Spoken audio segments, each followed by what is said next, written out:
বিশ্ব সংবাদে আপনাকে স্বাগত। শুরুতেই জানাবো হাতে পাওয়া সর্বশেষ আন্তর্জাতিক সংবাদের শিরোনাম, পরে বিস্তারিত। প্রথমে ইসরায়েল ইরান যুদ্ধ চলছে, জানিয়ে দিব আমাদের হাতে থাকা সর্বশেষ গুরুত্বপূর্ণ আপডেট আন্তর্জাতিক সংবাদ। ইরানের ক্ষেপণাস্ত্র হামলা চালালো ইসরায়েল। জানিয়ে দিব পাল্টাপাল্টি হামলায় উত্তপ্ত ইসরায়েল লেবানন সীমান্ত। আরো জানিয়ে দিব ইসরায়েলি হামলার পর ইরানের 3 শহরে বিমান চলাচল বন্ধ।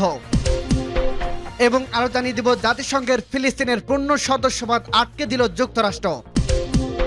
এদিকে ইরানে ক্ষেপণাস্ত্র হামলা করলো ইসরায়েল। এবং সর্বশেষ জানিয়ে দিব রাশিয়া 5 থেকে 8 বছরের মধ্যে ন্যাটোতে আক্রমণের জন্য প্রস্তুত হতে পারে। শুনছিলেন সংবাদ শিরোনাম, এরপর বিস্তারিত। তার আগে অনুরোধ থাকবে, ভিডিওটি যদি ভালো লেগে থাকে ভিডিওটিতে একটি লাইক এবং কমেন্ট করে জানিয়ে দিন ভিডিও সম্পর্কে আপনার মূল্যবান মতামত, এবং আরো কমেন্ট করে জানিয়ে দিন ভিডিওটি আপনি কোথা থেকে এবং কোন জেলা থেকে দেখছেন। ইরানে ক্ষেপণাস্ত্র হামলা চালালো ইসরায়েল ও বিস্ফোরণ। ইরানে একটি স্থানে ইসরায়েলি ক্ষেপণাস্ত্র আঘাত হেনেছে বলে খবর পাওয়া গেছে। মার্কিন সম্প্রচার মাধ্যম এবিসি নিউজের বরাতে এ খবর জানিয়েছে আল জাজিরা। ইসরায়েলের স্থানীয় সময় শুক্রবার 19 এপ্রিল ভোরে এ হামলা চালানো হয় বলে এবিসি নিউজকে জানিয়েছে সিনিয়র একজন মার্কিন কর্মকর্তা। ইরানের রাষ্ট্রীয় টেলিভিশন দেশটির ইস্পাহান শহরে বিস্ফোরণের খবর জানিয়েছে। গত শনিবার ইরান ইসরায়েল ড্রোন ও ক্ষেপণাস্ত্র হামলা চালানোর পর জবাব দেওয়ার হুমকি দিয়েছে ইসরায়েলি প্রশাসন।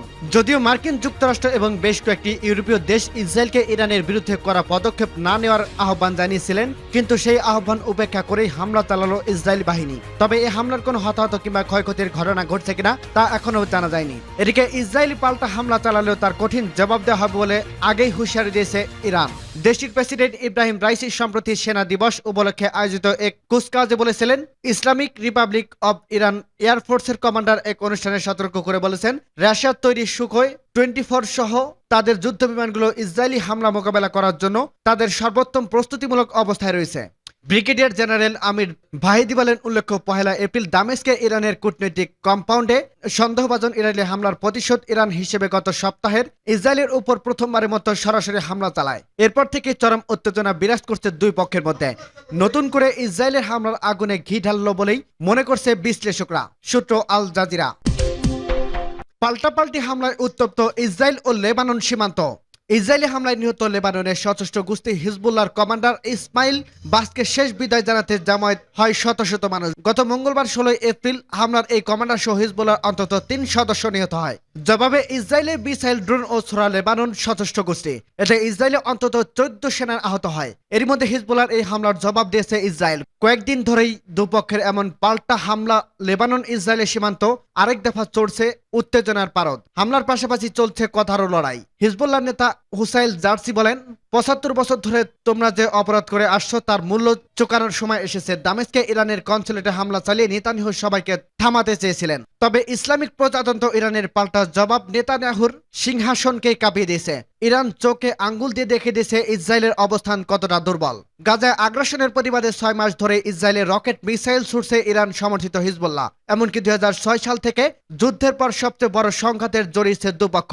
তবে গত শনিবার 13 এপ্রিল ইসরায়েলের ভূখণ্ডে ইরানের নজরবিহীন হামলার পর সেই আক্রমণের মাত্রা আরো বেড়েছে। এদিকে সম্প্রতি লেবাননের ভূখণ্ডে বেশ ভেতরে ঢুকে হামলা চালিয়েছে ইসরায়েল। লেবাননের ঢুকতে গিয়ে সীমান্তে পুঁতে রাখা বোমায় বিস্ফোরণে আহত হয় কয়েকজন ইসরায়েলি সেনা। বিশ্লেষকরা বলছে, ইসরায়েলের চাপে ফেলতে হিজবুল্লাহকে ব্যবহার করছে ইরান। বলা হচ্ছে, অন্যান্য ফ্রন্ট থেকে ইসরায়েল সমর্থিত প্রাক্সি গ্রুপগুলোকে বাড়াতে পারে বলে ইসরায়েলের বিরোধী তৎপরতা। নিজ ভূখণ্ডে হামলার জবাবে তেহরানকে প্রতিশোধের হুমকি থামকি দিয়ে আসছে তেল আবিব। এমন পরিস্থিতিতে ইসরায়েলকে থামাতে প্যাক্সিদের ব্যবহার করছে ইরান। আর ইসরায়েলের দখলকৃত গোলান মালভূমিতে হামলার মাত্রা আরো বাড়তে পারে বলে হুতি সহ ইরান সমর্থিত গ্রুপগুলো। ইসরায়েলি হামলার পর ইরানের 3 শহরে বিমান চলাচল বন্ধ।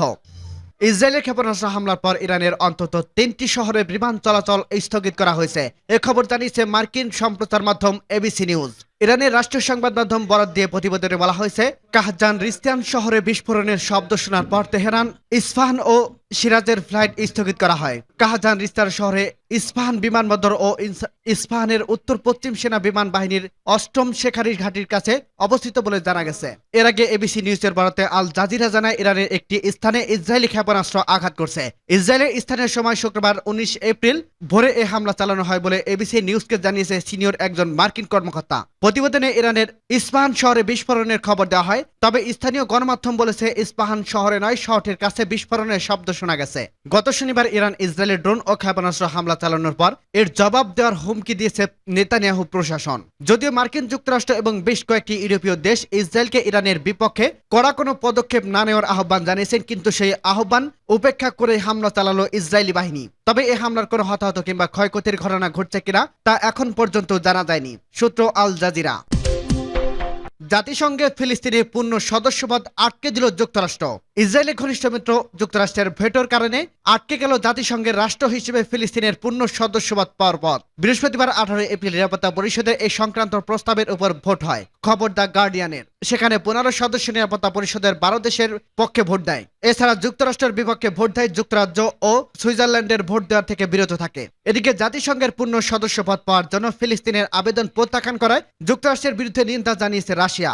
জাতিসংঘে নিযুক্ত রাশিয়ার রাষ্ট্রদূত ভ্যাসিলি লেবিনজেভ বলেন, ভেটো প্রয়োগ করে যুক্তরাষ্ট্র দেখিয়েছে ফিলিস্তিনিদের সম্পর্কে তারা আসলে কিভাবে। তিনি আরো বলেন, ওয়াশিংটন মনে করে ফিলিস্তিনিরা নিজস্ব রাষ্ট্র পাওয়ার যোগ্য নয়, এটি কেবল ইসরায়েলের স্বার্থ উপলব্ধি করতে পারে।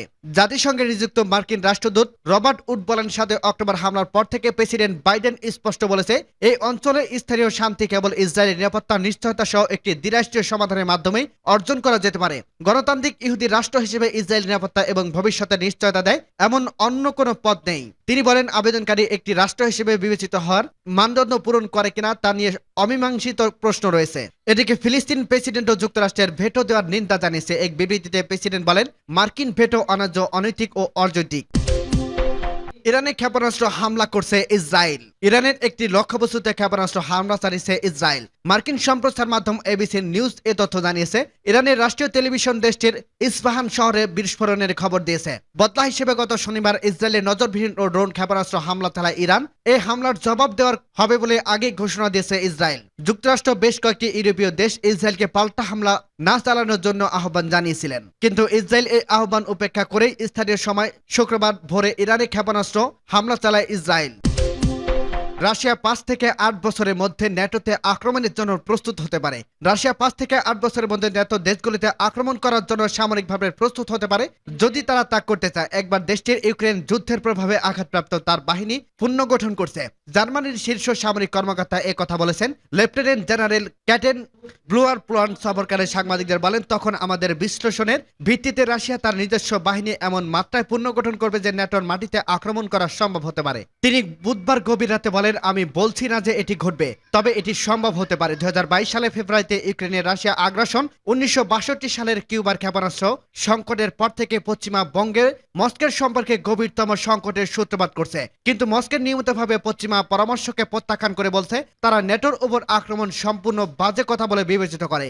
প্রেসিডেন্ট ভ্লাদিমির পুতিন গত মাসে পুনর্ব্যক্ত করেছেন রাশিয়া কোনো ন্যাটো দেশের উপর কোনো হামলার পরিকল্পনা নেই, যদিও তিনি বলেছিলেন তারা ইউক্রেনের পশ্চিমেদের দেওয়া কোনো F-16 যুদ্ধ বিমানকে গুলি করে ধ্বংস করছে।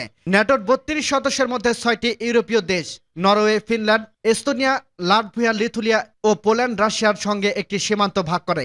রাশিয়া এখন ইউক্রেনে ক্রমবর্ধমান অভিভুক্ত হচ্ছে। মস্কো এখন ইউক্রেনের প্রায় 5/5 অঞ্চল নিয়ে নিয়ন্ত্রণ করছে, যার মধ্যে দিমিত্রিয়া উপদ্বীপটি 2014 সালে সংযুক্ত করা হয়েছিল।